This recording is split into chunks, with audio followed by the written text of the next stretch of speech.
O Pazo Provincial da Deputación de Pontevedra foi o escenario elixido polo Consello de Contas de Galicia para facer o seu primeiro pleno fora da súa sede en Santiago.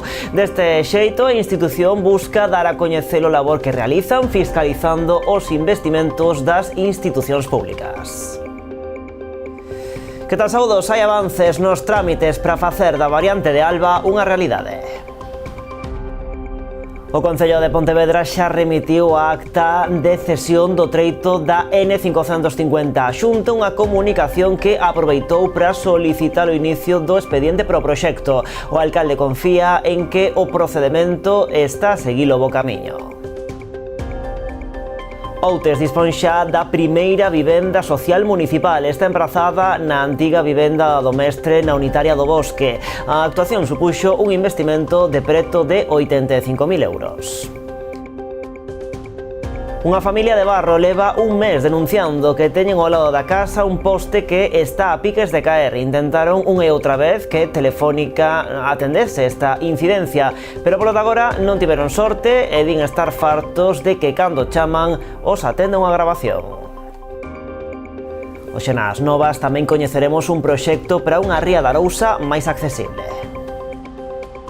Ámbar e a Confraría da Illa promoven esta iniciativa para conectar as dúas marxes da ría a través da accesibilidade. O proxecto aborda diversas liñas de accións como as xornadas divulgativas que se están a desenvolver xa tanto en Ribeira como na Illa da Arousa. Este proxecto está financiado polo GALP. E Noia repartirá este ano máis de 8.000 euros en premios no concurso de disfraces do Rally París-Dakar que terá lugar o venres 7 de marzo. Será un dos principais atractivos do Entroido noiés que este ano ven cargado de importantes novidades. Por exemplo, a festa infantil que se vai desenvolver o luns 3 no pabillón Alonso Rodríguez a partir das 5 da tarde. Asuntos que imos ver xa de contado aquí nas novas do día en Canal Rías Baixas.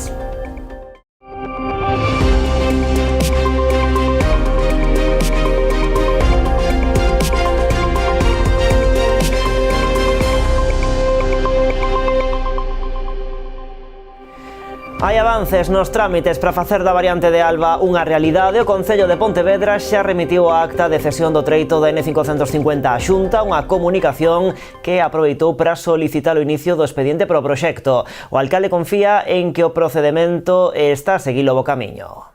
Hai o compromiso da conselleira e tamén do presidente, non? Que se faga, polo tanto, estamos no bo camiño, non? Se falaba de 2 ou 3 anos, pois. A mí o que me preocupaba é que non se fixera, non? Ou que se este retrasando facer cousas, non? Pero unha vez que eso está aprobado, pois, bueno, hai un acordo político manifestado reiteradamente por todas as partes, pois, eu teño que estar encantado de que por fin, e despois de, non sei, 10, 15, non sei, me perdo en anos, pois este en marcha. Lores explicou que unha vez que o Ministerio xa oficializou a transferencia deste treito da estrada e que xa se asinaron todos os documentos necesarios, é preciso comunicar o remate desta xestión á Consellería de Vivenda e Planificación de Infraestructuras da Xunta. O alcalde apuntou que deste xeito o goberno local cumpre a condición posta polo Executivo galego que pasaba porque o Concello contara coa titularidade deste espazo para facilitar e axilizar os trámites de construción da variante. Outes dispón xa da primeira vivenda social municipal. Está emprazada na antiga vivenda do Mestre, na Unitaria do Bosque. A actuación supuxo un investimento de preto de 85.000 euros. Outes xa conta coa primeira vivenda social municipal. Está situada na antiga vivenda do Mestre, na Unitaria do Bosque, e supuxo un investimento de preto dos 85.000 euros. Segundo explicou o alcalde Manolo González, con esta nova infraestructura municipal, o Concello cumpre un dobre obxectivo. A nosa intención, dende que chegamos ao goberno, era justamente poñer en marcha unha política de vivenda, ainda que fora humilde, dados os recursos que temos no Concello de Outes, pero interesábanos e parecíanos que era unha demanda importante, pois poñer a disposición espazos, ademais municipais, para vivendas de alugueiro social para aquelas familias que o necesiten. Neste caso, ademais, arranxamos unha propiedade municipal, unha antigua escola unitaria, aquí na Serra de Outes, a Escola do Bosque, que, desa maneira tamén é importante na medida en que conservamos o patrimonio municipal, non? Segundo informou o propio rexedor, a intención do Concello é seguir avanzando neste tipo de servizos. De aí que axilizar a tramitación da solicitude dunha nova subvención para acometer unha actuación semellante na vivenda do mestre da Unitaria da Barreira, en Tarás. Na convocatoria que a Xunta ten a disposición dos concellos para esta finalidade, vimos de solicitar tamén unha subvención para actuar na planta de arriba da Escola de Tarás, outra antigua vivenda de mestres do noso concello. Temos varias que agora mesmo son propiedade do concello.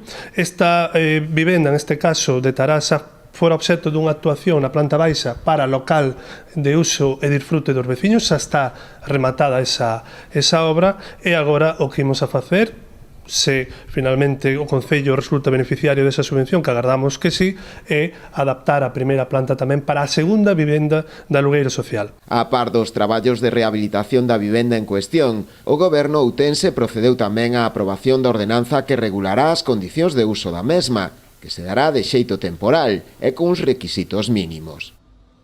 E por outra banda, o rexedor outense procedeu tamén a asinar o decreto de presentación dos proxectos para incluir no Plan Camiña Rural da Consellería do Medio Rural. A solicitude de mellora de viais comprenderá un total de 6 actuacións cun orzamento de preto de 87.000 euros. Estamos falando de 6 proxectos de camiños rurais con un investimento que supera os 86.000 euros en total e, que tratan de atender, a mellora de camiños que neste momento ou están en mal estado ou, necesitan unha actuación de mellora, non? Trátase dun total de 6 actuacións de mellora en camiños que se levarán a cabo en distintas parroquias do municipio. A maioría destes viais atópanse en mal estado, dando así resposta tamén ás propias demandas realizadas polos veciños. Entre os camiños nos que se actuará figuran o de Albeida, Viro, Brión da Riba, Cambeiro da Baixo, Siabo e Mirás. Unha familia da Portela, en Barro, leva un mes denunciando que teñen ao lado da casa un poste que está a piques de caer. Chamaron ao 112, a Garda Civil, o Concello e a Deputación, pero ninguén lles está axudando. Tamén intentaron unha e outra vez que Telefónica atenda esta incidencia. Polo de agora non tiveron sorte e din estar fartos de que cando chaman os atenda unha grabación. En protesta por esta pésima atención por parte da compañía, espetaron un espantallo na beira rúa simulando unha persoa da oficina virtual de Movistar. Dende hai un mes, logo do paso do temporal Herminia, este poste ameaza con virse abaixo. Está situado dentro da propiedade dunha familia da Portela, en Barro. Daquela, os cables xa lle danaron parte do tellado da casa, pero a cousa podría acabar en desgraza se finalmente acaba caendo sobre a estrada. Levan un mes intentando que alguén lles faga caso sen éxito. Chamous ao 112, no 112 dixeron que como estaba o poste dentro dunha propiedade que non podían facer nada. No Ayuntamento dixeron que non era cousa deles, foise a Guardia Civil, na primeira instancia a Guardia Civil dixo que tampouco era cousa deles, pero despois fomos aos 3 ou 4 días, leváronse fotos do peligro que podía acontecer de que caiga na carretera e tal cual, e presentaron a denuncia. Coa denuncia xa presentada, José Manuel leva un mes intentando que Telefónica, que pertence ao poste, atenda a incidencia. Unha misión que está sendo toda unha odisea, con grabacións, mensaxes ao móvil e operadores virtuais que non resolven nada. Chamei por teléfono a Movistar, o primeiro que me preguntou unha operadora era si era cliente. Dixen, non son cliente de Movistar. Entonces, le vamos a mandar un enlace. Mandaron un enlace ese que che enseñei, por WhatsApp, nada. Aurea, creo que é, ou todos virtuales. Nada, Peter, que despois tiñas que entrar nese enlace de Peter, non sei que a Guardia Civil aconsellou non entrar porque tens que dar os datos personales. Por aquí só pasou un técnico dunha subcontrata que, denuncia José Manuel, veu facer un paripé. Pidiu, por favor, poder entrar, puxolle o paripé, puxolle unha cinta destas de peligro, sacoulle unhas fotos, retirou a cinta e se foi. E desde aquela así estamos. A modo de protesta pola pésima atención que está a recibir, José Manuel creou esta particular oficina de Movistar con Peter, que é o nome dun dos operadores virtuais cos que ten que lidiar por mensaxe. Fálate con ele a ver se te fai caso. Non fai caso ningún. Nada. Pero o de Telefónica fache igual que este, nada. nada, contestanche, home, contestaron ao WhatsApp, ti fíjate o WhatsApp que che contesta, mira, ao final da bromita, mira, ponxe, non sei se continúes aí, se vuelves a necesitar ayuda, te esperamos en WhatsApp. Si tu incidencia está resuelta, recuerda que en 24 horas recibirás un email para valorar mi atención. Nada máis, a maquinita, ala. A familia advirte que isto pode acabar de forma tráxica. Como caia, vai cair na carretera. Problema, que ao mellor cae de día, se estás por aquí, pois paras o tráfico e non pasa. Pero imagínate que normalmente os temporales son de noite. Caiche de noite, pasa calquera por aí, estoupase contra o pau. E despois é unha broma das narices. Despois que pasa? Despois seguramente veñan e metan o cable hasta por dentro dun tubo de aceiro inoxidable para que non se estropee o cable. Confían en que o feito de sair nos medios sirva para que Telefónica tome medidas, pero non descartan outras formas de presión. Mesmo valoran facer unha protesta na estrada cortando o tráfico para que alguén lles faga caso.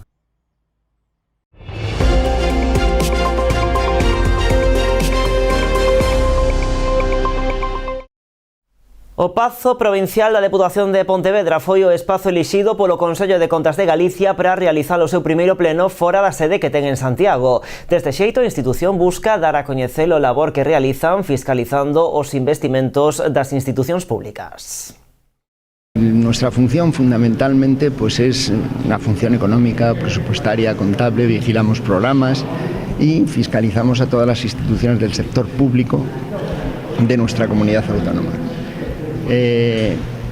Somos una institución bastante desconocida, pese a todo, y esa es una de las razones por las cuales hemos tomado la decisión de celebrar plenos de aprobación de procedimientos fuera del ámbito de nuestro espacio de erradicación, que es lo que hacemos nosotros, fiscalizaciones, estudios sobre el control de las cuentas de la comunidad, en base a principios pues eso, de eficacia, eficiencia, contabilidad económica, etc. Es una expresión máxima de la democracia, o sea, rendir cuentas es sin duda alguna una de las mayores expresiones de la democracia porque los ciudadanos tienen derecho a saber a importancia que ten o Consello de Contas porque entre outras cousas é como se gasta o diñeiro de todos os cidadáns. O segundo, nesta eido que temos co presidente Luís López de máxima transparencia, quero recordar que cando chegamos á Diputación pola primeira vez, despois de moitos anos se presentaron os orzamentos no Parlamento de Galicia, cousa que non se viña facendo, dicir que estamos sempre coa máxima transparencia, sempre con o máximo rigor. Aladro explicou ademais que dúas das súas funcións son asesorar ao Parlamento de Galicia en materia financeira e contable e tamén en prevención da corrupción. No pleno celebrado hoxe, os concelleiros abordaron a aprobación do informe de fiscalización das entidades locais menores de Galicia e reuníronse cos integrantes destas entidades, entre elas Arcos da Condesa, vinculada ao Concello de Caldas.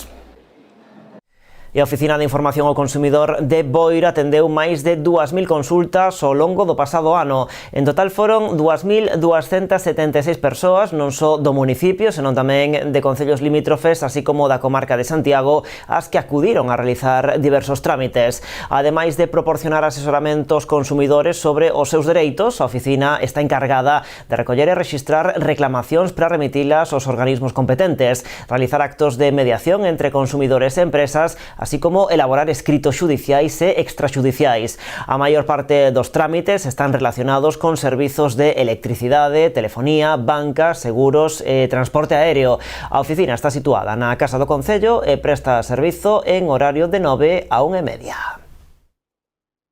Da crónica política nos Pobra, o partido que lidera o goberno cuadripartito da localidade ven de dar a coñecer a través dun comunicado a súa postura respecto ao peche do Colexio Fernández Varela e o traslado dos alumnos pro Colexio Salustiano Rei Eiras. Dende a formación din defender esta proposta, xa que non suporía un prexuízo pro alumnado dende ningún punto de vista. Segundo eles, manteríase o profesorado e o número de aulas, tamén o proxecto educativo e disporíase dun patio de recreo en plena natureza e máis grande. Dende Nos Pobra din entender a carga emocional que o Fernández Varela ten para moitos veciños e veciñas da vila, xa que moitos formaron parte do seu alumnado. Por esta razón consideran que é necesario dar un paso adiante e darlle unha segunda vida ao edificio que, segundo eles, poderá ser destinado a outros usos tamén de gran importancia, din, para toda a veciñanza. E E o BNG de Noia denuncia o incumprimento por parte do Concello da Ordenanza do Galego aprobada de xeito unánime no ano 2021. Segundo o voceiro do Bloque, Ricardo Suárez, o goberno que preside Santiago Freire négase a poñer en marcha o servizo de normalización lingüística a pesar de ser unha das obrigas impostas por esa ordenanza. Segundo o concelleiro do BNG, nin sequera existe unha área de goberno que se ocupe directamente do impulso e da normalización da lingua, a pesar de ser tamén outra das cuestións especificadas na normativa municipal. Todo isto tradúcese, segundo di, en reiterados incumprimentos das súas obrigas en materia lingüística, co desenvolvemento de actividades e a posta en marcha de accións nas que o galego desaparece, así como cunha ausencia de medidas para a recuperación da toponimia ou do establecemento dunha sinalización axeitada. Xa anunciou que exixirá no vindeiro pleno que unha das persoas que compoñen o goberno local asuma as competencias de promoción do galego, así como que se proceda á creación dunha vez do Servizo de Normalización Lingüística. O Concello de Noia vai repartir 8.000 premios no concurso de disfraces do Rally París-Dakar. Vémolo despois da publicidade.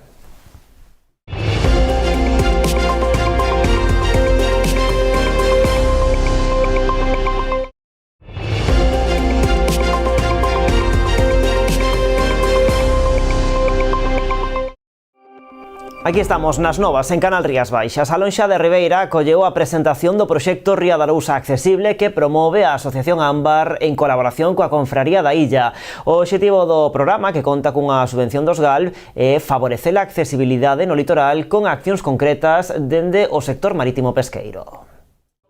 Ámbar e a Confraría da Illa de Arousa promoven un proxecto para conectar as dúas marxes da ría a través da accesibilidade. Vemos que é un proxecto necesario no tema de unir o tema de accesibilidade e a costa, tamén o vemos fundamental a hora de promover que as persoas con diversidade funcional con mobilidade reducida teñan a posibilidade de participar en todo o que se promove dentro das rías, tanto na náutica como en paseos marinos que moitas veces pois non son transitables. O proxecto Ría de Arousa Accesible, financiado cunha subvención dos GALP, aborda diversas liñas de acción como as xornadas divulgativas que se desenvolveron xa tanto en Ribeira como na illa. Bueno, nos promovemos estas charlas, non, que se van a facer. Xa empezamos na nosa cofradía hai cuestión de un mes, agora fanse aquí, e nós somos a parte que promovemos as charlas que temos con toda a xente para decirlle os problemas que temos e a súa vez que eles nos expliquen que cousas se poden mellorar para esta xente. Ademais da sensibilización, o proxecto vende poñer en marcha un servizo de asesoramento para entidades relacionadas co sector marítimo pesqueiro que buscan cumprir cos parámetros de accesibilidade exixidos. Constituirase un grupo asesor formado por persoas con diversidade funcional. Facemos asesoramentos a diferentes entidades, acercámonos a concellos, a entidades relacionadas co sector marítimo pesqueiro para facer unha valoración dos entornos e dos servicios e facerlle propostas para que procuren mellorar esa accesibilidade ou que o teñan en conta para en un futuro, cando queiran facer as modificacións que sexan, despois do que sexan, xa o fan cumplindo esos parámetros de accesibilidade.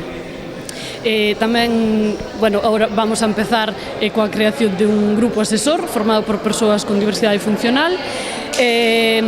O obxectivo é que as persoas con diversidade sexan axentes de cambio. Nadie mellor que eles vai a saber onde están as limitacións e onde están as barreiras. Están tamén a traballar na creación dunha web para dar a coñecer os recursos accesibles dispoñibles en todos os concellos da Ría de Arousa. 12 persoas desempregadas fórmanse en Sanxenxo como auxiliares de conservación e mellora de montes. O grupo forma parte dun programa formativo impulsado pola empresa Eurotec instalada dende hai 2 anos no polígono de Nantes. Alí están impartindo este curso de 280 horas entre a parte teórica e práctica subvencionado pola Xunta. Esta mañá o delegado do Goberno galego en Pontevedra, Agustín Reguera, achegábase ata estas instalacións para coñecer como se está desenvolvendo esta acción formativa. Destacou destacou que a Xunta destina 2,5 millóns de euros a un total de 68 cursos na comarca do Salnés. Na visita tamén se destacou a dobre utilidade desta acción, permitindo acadar a formación necesaria para facerse cun posto de traballo, pero tamén acadando unha certificación de profesionalización. É un sector que neste momento moi demandado e, polo tanto, no que hai unha demanda importante de personal e, polo tanto, creemos que pode ter moito éxito. Son 280 horas de formación con teoría e con práctica. Decir que aquí na comarca do Salnés se van a realizar 68 cursos AFD en total.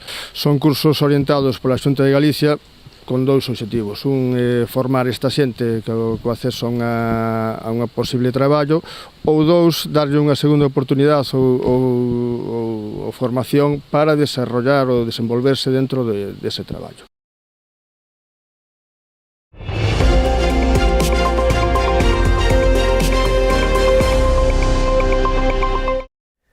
As cidades do Camiño Portugués volverán a estar unidas pola ruta Ultreia. Esta mañá presentouse a 7ª edición desta proba que organiza o Diario de Pontevedra. No primeiro domingo do mes de abril farase o percorrido entre Tui e Pontevedra, mentres que no último sábado dese mes farase o treito entre a Boavila e Santiago. O percorrido incluirá tamén dramatizacións con personaxes históricas que sorprenderán os camiñantes. Esta prueba Ultreia pues tiene un componente de reto, porque claro, al final son 52 kilómetros que hay que hacer, que bueno, aunque esté dividido por etapas y cada uno puede ajustarlo a lo que él quiere, a lo que cada persona quiere hacer, no dejan de ser 52 kilómetros, pero también tiene una componente, sobre todo desde el año pasado, una componente histórica, que es por el trayecto por el que pasa esta prueba Ultreia, pues acontecimientos históricos que han pasado vinculados a esa zona, pues se han querido destacar con este grupo de teatralización que nos acompaña este año también. También tiene una parte espiritual, porque es el Camino de Santiago pues, pasa por esa zona, el Camino Portugués. Incluso este año me atrevería a decir que tiene un componente gastronómico, porque se va a saltar un poco los productos gallegos por una colaboración que hay con la Consellería de Mar. E o vindeiro sábado 1 de marzo, o Gastroespazo do Mercado de Pontevedra acollerá unha nova edición do ciclo Conversas no primeiro andar. A cita, que busca mesturar música, literatura e viño, contará cun convidado de excepción, Santi Balmes, o cantante de Love of Lesbian, que presentará o seu libro Un día en mi cabeza. Vai ser a 1 do mediodía e estará moderado pola xornalista Belén López. A verdade é que é un luxo poder conversar con Santi Balmes, que, como digo, é un referente da cultura musical do Estado, e poder tamén poñelo en contexto e poder disfrutar deste faladoiro ao redor tamén de unha selección de viños vivos, viños artesanais, a maior parte deles galegos e tamén portugueses, e poder compartir pois este tipo de iniciativas culturais ao redor pois dun bo viño. Coincidindo que están na Capitol venres e sábado, pois falei con el para ver se o sábado mediodía, sendo sábado de Entroido, e a eles, como lle gusta tanto o Entroido, pois poder vir a Pontevedra a facer esta conversa. E bueno, foi moi doado, a verdade é que el está disposto a calquera cousa, pola relación que temos dende o principio a relación coa Sala Carma que tivemos xuntos, as 3 veces que tocaron ali, máis unha vez no auditorio que fixéramos nós. Entón, pois, está moi contento de poder facer isto. Noia repartirá este ano máis de 8.000 euros en premios no concurso de disfraces do Rally París-Dakar que vai ter lugar o vindeiro 7 de marzo. Será un dos principais atractivos do Entroido noiés, que este ano ven cargado de importantes novidades. Por exemplo, a festa infantil que se vai celebrar o luns 3 de marzo no pabillón Alonso Rodríguez a partir das 5 da tarde. O Entroido noiés contará este ano cun amplo programa de actividades que se desenvolverán do 3 ao 7 de marzo. Unha das principais novidades da programación será a festa infantil, que se desenvolverá o luns 3 de marzo no pabillón Alonso Rodríguez, a partir das 5 da tarde, e que incluirá a actuación musical de Paco Pacolas. estes últimos anos os participantes eran cada vez máis reducido o número de participantes no concurso infantil e que ademais pois que a gran maioría dos presentados pois eran xente de fora da nosa vila. Entonces, por eso se decideu a partir de agora pois facer da festa do Entroido unha festa para os nenos. É un día para que eles disfruten, que importe pouco cal sexa o disfraz que leven, senón que se divirtan e que disfruten do Entroido en sí. Por eso esta festa infantil do luns pola tarde, que será no pabellón Alonso Rodríguez. As actividades de Entroido terán continuidade o mércores de cinza, co enterro da sardiña na Praza do Curro, a partir das 8:30 da noite, que incluirá unha chocolatada en favor de Cáritas. Continuaremos o mércores de cinza, co enterro da sardiña, tamén como todos os anos, saída do curro, condución rápida, ás 8:30, que a comparsa os Solfamidas, e habrá unha chocolatada desde as 7 da tarde con un donativo a favor de Cáritas. Aínda así, o evento de maior zona do Entroido no Lles volverá a ser o Rally París-Dakar, que terá lugar o próximo venres 7 de marzo, con saída da Esplanada de la Barta, e no que se repartirán uns 8.000 euros en premios. E logo, para rematar o venres co tan famoso París-Dakar, temos a 39 edición xa deste famoso rally. Salimos tamén, como viñemos facendo, desde a Esplanada de la Barta, sobre as 9. O percorrido vai ser o mismo: Antón Avilés de Taramancos, as rúas de Francisco Romero Blanco, Calvario e Rosalía de Castro. Premios para individual, parellas, comparsas e grupos, como todos os anos igual. Premio especial á simpatía, de 300 euros, o humor e o máis choqueiro, de 300 euros, e logo, solo para disfraces locais, 3 mencións especiais de 100 euros cada unha. Ribeira continúa inmersa nos actos de celebración da Semana de Rosalía. Hoxe tocoulle a quenda aos escolares de primaria que asistiron ao auditorio ao concerto de María Faltri, que ofreceu unha versión moi animada dos versos da nosa poetisa máis ilustre. Cun anaquiño desa actuación despedímonos, pero habemos estar aquí mañá, como sempre, coas novas do día.